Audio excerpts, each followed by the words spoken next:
Selamat hari Sabat.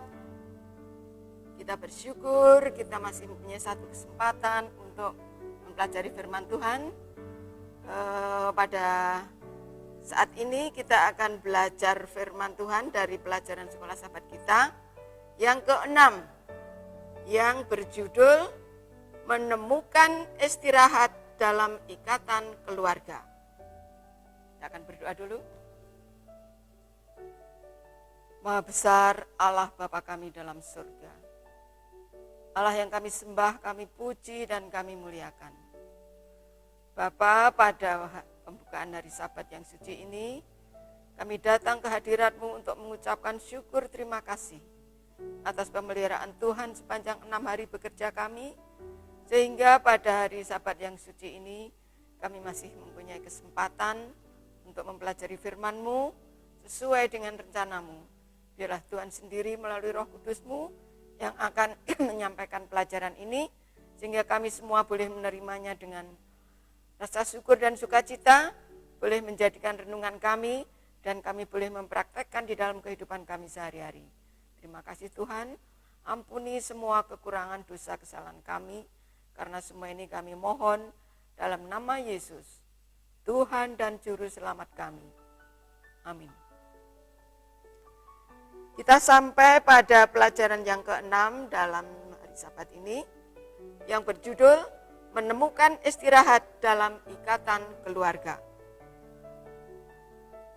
Pada pelajaran ini kita akan mempelajari tentang kehidupan Yusuf. Bagaimana kita dapat menemukan istirahat di dalam Tuhan, dalam kehidupan kita, untuk menyaksikan Allah bekerja membawa kesembuhan dan istirahat emosional meskipun hubungan keluarga tidak berfungsi. Apa artinya hubungan keluarga tidak berfungsi? Kita tahu bahwa di dalam keluarga itu banyak dan ada problema-problema, ada kelebihan, ada kekurangan, tidak terluput dari rumah tangga umat-umat Tuhan. Nenek moyang Yusuf bukan rumah tangga yang baik. Mulai dari Abraham sudah menyalahi apa yang diperintahkan Tuhan. Abraham disuruh mengambil Hagar yang akibatnya selalu ada permasalahan antara anak keturunannya sampai akhir zaman nanti. Demikian rumah tangga Yakub, tidak ada keharmonisan di antara para anak-anaknya. Ini jelas bahwa Yusuf adalah salah satu dari anggota keluarga rumah tangga yang bermasalah. Abang-abang Yusuf telah membunuh semua laki-laki di kota Sikem ketika salah satu dari penduduk Sikem memperkosa adiknya yang bernama Dina. Yakub sendiri pilih kasih terhadap anak-anaknya. Yakub mengasihi Yusuf dan akibatnya saudara-saudaranya membenci Yusuf sangat luar biasa. Mereka bergumul dengan pelajaran ini. Mereka mempertahankan iman dengan kembali kepada Allah.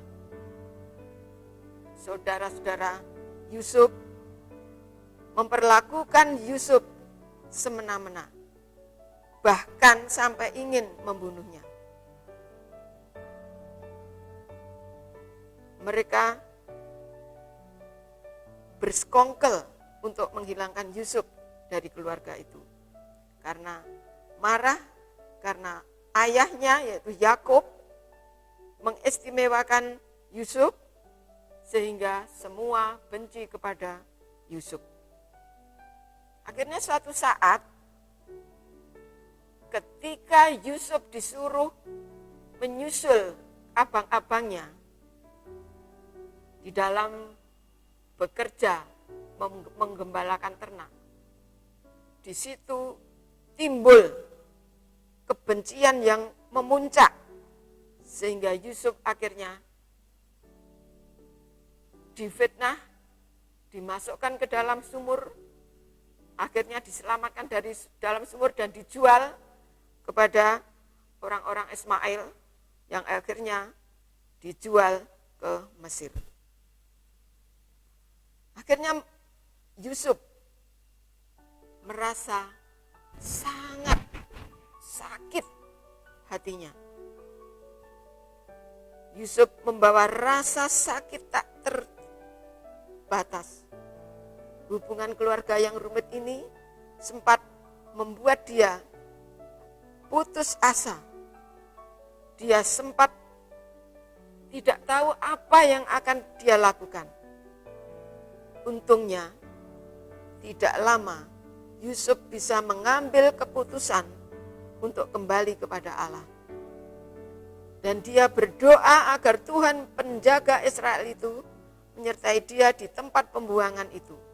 Akhirnya Yusuf menemukan istirahat yang tenang dengan membuat keputusan pribadi untuk mengikut Tuhan. Kalau kita membaca di dalam Alkitab, cerita daripada Yusuf ini sangat panjang dan sangat memilukan. Tapi karena pada saat ini kita hanya mengambil ringkasan sedikit, biarlah kita hanya membawakan satu poin-poin yang tertentu di dalam pelajaran ini. Akhirnya Yusuf menemukan harga diri yang sejati. Ketika Yusuf dibeli seorang yang terkemuka di Mesir, di sana dia harus mendapatkan bahasa budaya yang baru dan aneh dalam pikirannya.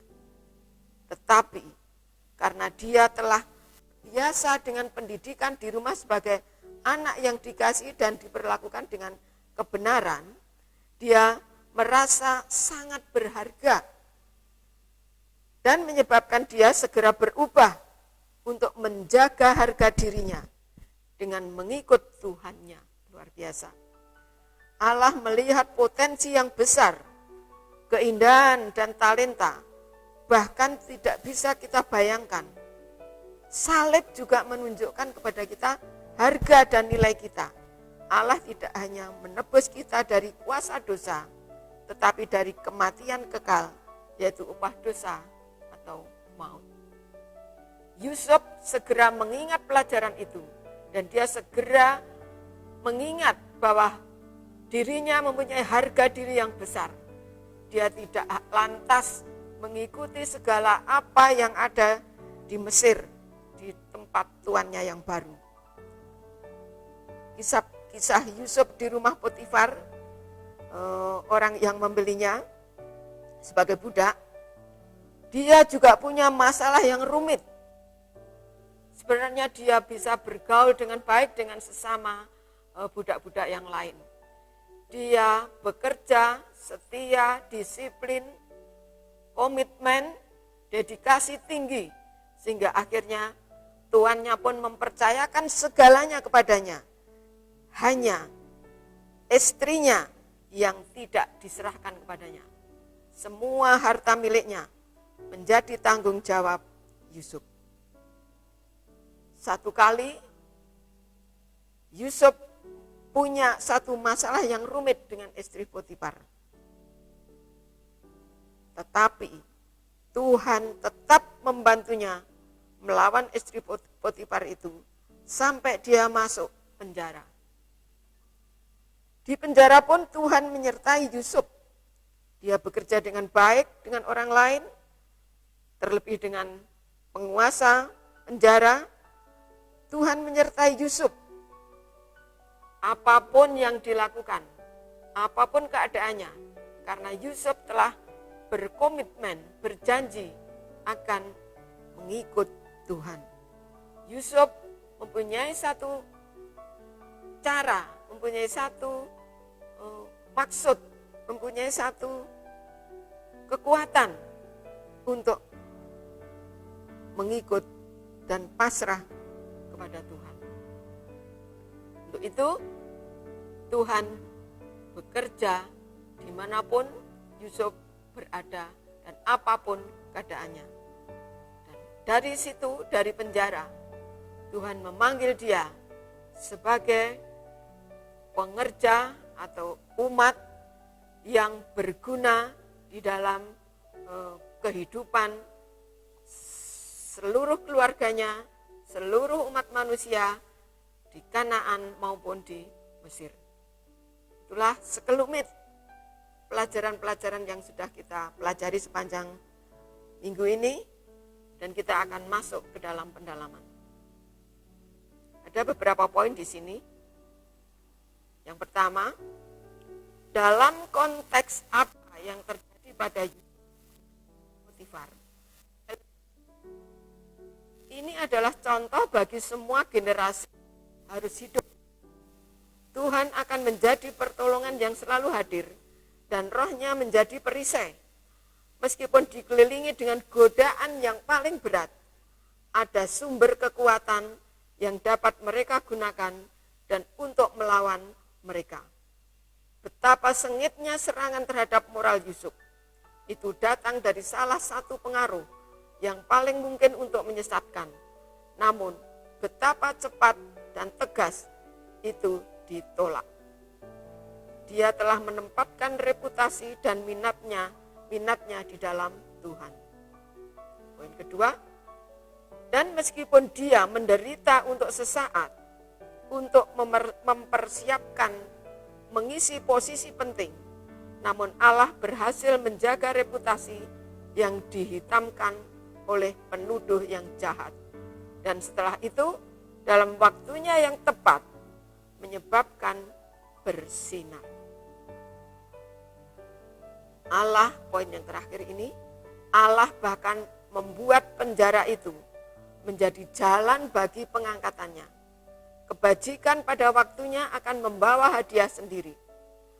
Perisai yang melindungi hati Yusuf adalah rasa takut akan Tuhan, yang menyebabkan dia setia dan adil kepada tuannya dan setia kepada Tuhan. Dia membenci rasa tidak berterima kasih yang akan membuatnya menyalahgunakan kepercayaan tuannya. Meskipun tuannya mungkin tidak akan pernah mengetahui fakta itu. Itulah keadaan Yusuf pada waktu mengalami berbagai macam keadaan, penderitaan. Yusuf selalu ingat bagaimana dia diberi pelajaran oleh ayahnya Yakub, karena dia sangat dekat sekali dengan ayahnya, sehingga dimanapun dia berada, apapun yang menjadi keadaannya, dia selalu ingat akan pelajaran yang diberikan kepada oleh ayahnya. Sebagai anak yang sangat dikasihinya, dia sangat memperhatikan apa yang diberikan ayahnya sebagai pelajaran dasarnya. Bagaimanakah mungkin aku melakukan kejahatan yang besar ini dan berbuat dosa terhadap Allah? Dia sangat menyayangi Allahnya. Dia sangat menjaga ayahnya. Dia tidak mau mempermalukan, tidak mau menyakiti hati Allahnya. Itulah Yusuf yang senantiasa boleh menjadi contoh di dalam kehidupan iman percaya kita. Biarlah apapun yang terjadi di dalam kehidupan kita sehari-hari, janganlah kita sampai mempermalukan Tuhan kita, membuat kesedihan Tuhan kita, mempersalahkan Tuhan kita. Bahkan kita harus pasrah sepenuhnya kepadanya, agar dimanapun kita berada, kapanpun kita berada, Tuhan juga akan senantiasa bersama-sama dengan kita. Inilah satu pelajaran yang begitu indah. Walaupun Yusuf berasal dari keluarga yang tidak baik, tapi Allah tetap menilai seseorang bukan dengan keturunan atau gen daripada keluarganya, namun Tuhan Allah menjaga, melindungi, menyelamatkan perseorangan yang tetap setia kepadanya. Kiranya Tuhan memberkati kita semua. Amin.